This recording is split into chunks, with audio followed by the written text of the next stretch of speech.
तो दोस्तों इस समय की पहले बड़ी अपडेट हम आपके सामने रखने वाले हैं। जी हाँ दोस्तों, बीपीएससी टीआरई की तरफ से एक बड़ी अपडेट आ रही है। 1 से लेकर 5 के लिए केवल 1 लाख शॉर्टलिस्ट कैंडिडेट्स का ही डॉक्यूमेंट वेरिफिकेशन होगा।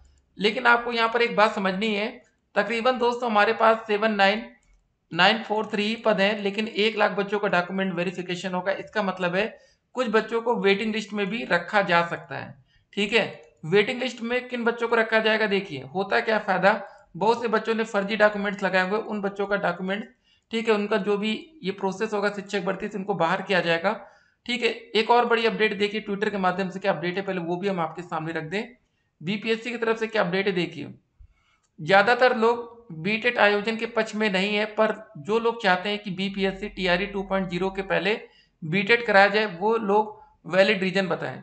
जी हाँ दोस्तों, देखिए उसका रीजन ये है ना कि बहुत से बच्चों ने अभी तक पेपर 2 क्लियर नहीं किया। सिंपल सी बात है, जूनियर शिक्षक भर्ती में वही बच्चा आवेदन कर पाएगा जिसका पेपर 2 क्लियर हो, नहीं तो आप आवेदन के पात्र नहीं माने जाएंगे।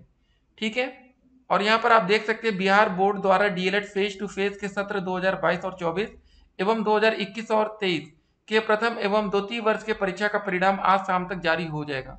जी हाँ दोस्तों, डीएलएड का एक रिजल्ट भी आ रहा है, एक बड़ी अपडेट है। और एक बात और आपके सामने रखते हैं, बीएड को लेकर क्या बात सामने आ रही है, जरा देखिए। देख सकते हैं बीएड को लेकर क्या अपडेट है सामने आपके, कि विधानसभा में नेता प्रतिपक्ष विजय कुमार सिन्हा ने कहा कि शिक्षक भर्ती परीक्षा में बीएड योग्यताधारी अभ्यर्थियों का परिणाम लंबित रखने का निर्णय सरकार की मनमानी को दर्शाता है। श्री सिन्हा ने कहा कि लाखों बीएड अभ्यर्थी शिक्षक भर्ती परीक्षा में सम्मिलित हुए, आवेदन देने और परीक्षा में बैठने तक इन्हें कुछ नहीं कहा गया, लेकिन परीक्षा हो जाने के बाद न्यायालय के नाम पर परिणाम रोका जा रहा है। यह अनुचित एवं भेदभावपूर्ण निर्णय है। श्री सिन्हा ने कहा कि बीएड वाले अभ्यर्थियों का परिणाम जारी कर सरकार उन्हें मध्य माध्यमिक और उच्च माध्यमिक विद्यालयों में रिक्त शिक्षकों के पद पर नियुक्ति कर सकती है, लेकिन सरकार उन विद्यालयों के लिए दूसरे तीसरे चरण की शिक्षक भर्ती पर अड़ी है।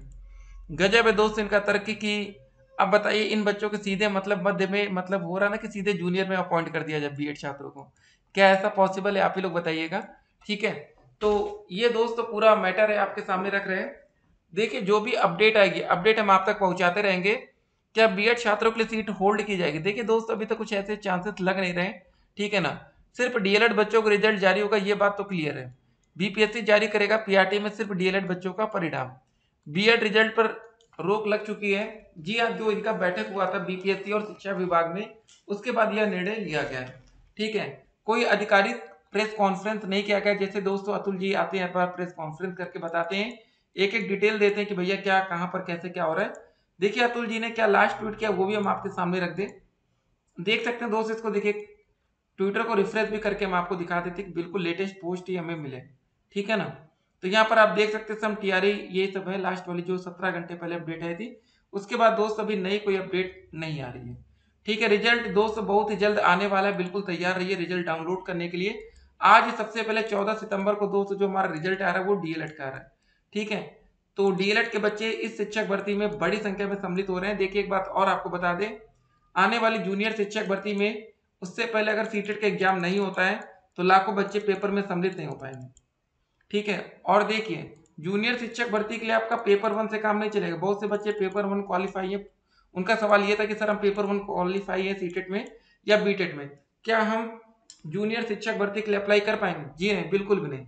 अदर स्टेट वाले बच्चों के लिए सीटेट में पासिंग नंबर चाहिए होगा 90 नंबर, और जो बच्चे बिहार राज्य के निवासी होंगे उनके लिए दोस्त वहां पर वही 82 और 90 नंबर वाला जो भी क्राइटेरिया हो। ठीक है ना, तो दोस्तों देख सकते हैं यहाँ पर आपका एक रिजल्ट का लिंक, बिहार विद्यालय परीक्षा समिति।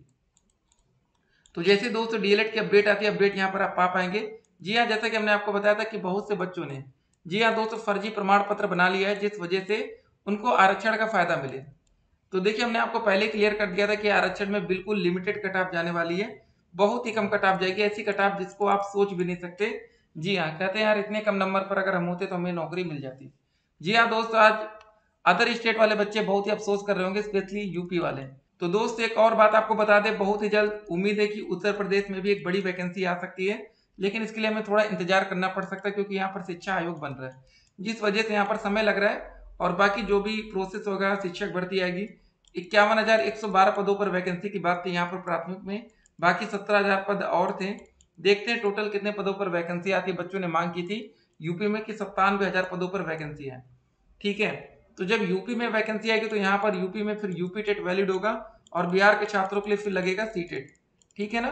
तो देखिए आपके राज्य में पेपर होता है तो आपके राज्य का जो टेट का एग्जाम होता है वो तो सही है, लेकिन जब आप अदर राज्य में जाते हैं, अदर स्टेट में पेपर देने जाते हैं, तो वहां पर जरूरत पड़ती है सिर्फ और सिर्फ सी टेट की याद आती है तब आपको। ठीक है ना, इसको जरा ध्यान में रखना है। देख सकते हैं दोस्तों, बिहार लोक सेवा आयोग के द्वारा जारी किए गए आधिकारिक सूचना के अनुसार बिहार बीपीएससी शिक्षक भर्ती 2023 के लिए अनारक्षित वर्ग के सभी उम्मीदवार के लिए 40% मार्क्स, ओबीसी के लिए 36.5, एससी एसटी के लिए 32 और ईबीसी के लिए 34% मार्क्स, ठीक है, न्यूनतम अर्हता के साथ निर्धारित किया गया है। मतलब दोस्त ये मिनिमम कट ऑफ रहेगी, इससे कम नंबर अगर आपके आते तो आप फेल माने जाएंगे। जैसे आप लोग को पता है कि सीटेट में अगर आपके 89 नंबर आ गए और आप यूपी के निवासी हैं और आप बिहार में बीपीएससी के एग्जाम में अच्छा स्कोर किए, लेकिन बिहार में पास होने के लिए कितना नंबर चाहिए सीटेट में? 90 नंबर चाहिए ना। तो यहाँ पर भी दोस्त ये मिनिमम क्वालिफिकेशन रखी गई है, ये पासिंग मार्क आप कह सकते हैं। देखिए 40% का मतलब होता है 48 नंबर लगभग, ठीक है, और 36.5 में 43 समथिंग आएगा, एस सी में 38 समथिंग आएगा और 34 में 40 नंबर आएगा। ठीक है, ये दोस्तों पासिंग मार्क है, इतना नंबर तो देखिए कंपलसरी है लाना आप लोगों के लिए। बाकी अब एक और सवाल था कि सर हमारे 30 नंबर है, हमारे 35 नंबर है, क्या हमारा सिलेक्शन हो सकता है? देखिए अगर आपके आरक्षित वर्ग में सीटें खाली रह जाती है तो कट ऑफ को कम करने पर भी विचार किया जा सकता है।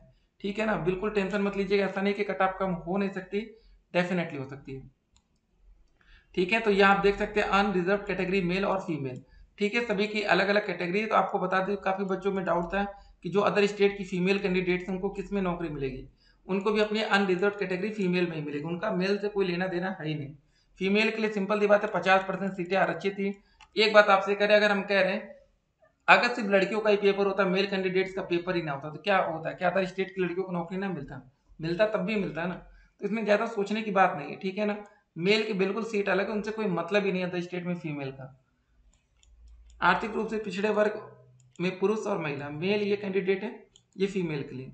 तो दोस्तों आप देख सकते हैं टोटल 10% सीटें आरक्षित होती है, जैसे 79,943 का 10% हम निकालेंगे तो लगभग, ठीक है, 8,000 के करीब आएगा। तो टोटल सीटें जोड़ लेंगे तो 8,000 के लगभग लगभग आ रही है। ठीक है ना, तो आरक्षण नियमों का पालन यहाँ सही से हुआ, लेकिन वैकेंसी में नौकरी देते समय वो भी सही होना चाहिए। बाकी कुछ स्क्रीनशॉट वायरल हो रहे थे कि कुछ बीएड के बच्चे ये कह रहे थे कि चलो हम अपना मार्कशीट बीएड को डीएलएड में बदल लेते हैं, जिससे कट ऑफ हाई चली जाती है। केवीएस में ऐसा देखने को मिल रहा था। देखिए कट ऑफ हाई करके यही होगा कि बहुत से डीएलएड के बच्चे नौकरी नहीं पा पाएंगे तुरंत, लेकिन आने वाले समय में तो नौकरी उन्हीं को मिलेगी। ठीक है ना, लेकिन वही होता है कि एक महीना अगर नौकरी आपका लेट होता है तो आपका 40,000 का नुकसान होगा। तो ठीक है, ये गलती कोई बच्चा ना करे बीएड कैंडिडेट कि अगर मान लेते आगे आपको मौका ही मिल गया, आपने यहाँ पर डॉक्यूमेंट चेंज कर दिया, फिर आप फंसेंगे। ठीक है, कि फिर ऐसा नियम लगाया जाए कि भैया गलती से जो डीएलएड कर देंगे फिर वो बीएड में बदल सकते हैं। तो ये सब दिक्कतें हैं, ठीक है ना। तो मेरिट लिस्ट हाई करने का दोस्तों हमने तरीका आपको बता दिया कि किस हिसाब से आपकी मेरिट लिस्ट को हाई किया जा रहा है। जी हाँ, ठीक है। और ये इंपॉर्टेंट बात है दोस्तों कि 1 से 5 के लिए लगभग 1 लाख शॉर्ट लिस्ट कैंडिडेट का ही डॉक्यूमेंट वेरिफिकेशन होगा। 80,000 बच्चों को तकरीबन नौकरी मिलेगी और 20,000 बच्चों का एक्स्ट्रा वेरिफिकेशन हो जाएगा। लगेगा कि जो बच्चे नौकरी पा सकते हैं, जो इसमें आ रहे कट ऑफ के दायरे के अंतर्गत। ठीक है, तो बिल्कुल परेशान नहीं होना दोस्तों, जल्द ही नियुक्ति पत्र आपको मिलेगा। हो सकता है सब कुछ ठीक रहा तो दीपावली से पहले आप लोग को नियुक्ति पत्र मिलेगा। ठीक है ना। तो बीपीएससी जारी करेगा सिर्फ पीआरटी में डीएलएड वालों का परिणाम, और डीएलएड का आज रिजल्ट आ रहा है। और बीपीएससी दोस्तों बहुत ही जल्द किसी भी समय दोस्तों बीपीएससी का भी, ठीक है, देखिए बीपीएससी पीआरटी का जो रिजल्ट है वो सबसे लास्ट में आएगा। ठीक है ना, ये एक बात याद रखना, बीपीएससी पीआरटी का रिजल्ट सबसे लास्ट में आएगा। रिजल्ट पहले किसका आएगा?